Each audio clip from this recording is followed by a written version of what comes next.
Hello and welcome to our vlog. Wifey and I, together with her jet friends, went to the Izu Shaboten Zoo. Sikat ang zoo dahil sa kanilang capybara onsen. Pero bukod sa capybara ay marami pang mga cute at kilalang animals na makikita sa zoo ito.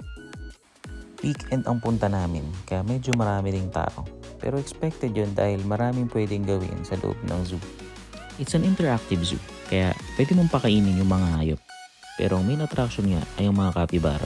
Sikat ang mga capybara bilang cute at sobrang chill na mga hayop. First time ko din makakita in person, kaya nagbayad kami ng 200 yen para ma-experience namin pakainin sila. Around 10 AM nagsimula ang capybara onsen.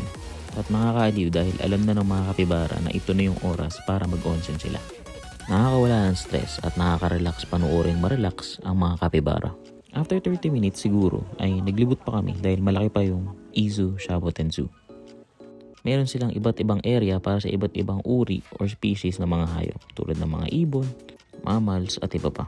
Meron din silang ino-offer na boat ride at mga area na dedicated for plants. Dahil din malapit sa dagat, tahimik at payapa ay nagiging pahingahan siya ng mga ibon. May iba't ibang kainan din sa loob ng zoo at mga picture spots kung saan pwede kayong makipag-picture kasama ang mga paborito nyong animals.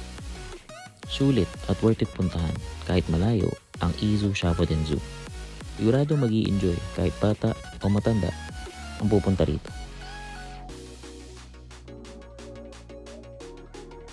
And that's that. Thank you for watching. Please like, share, and subscribe.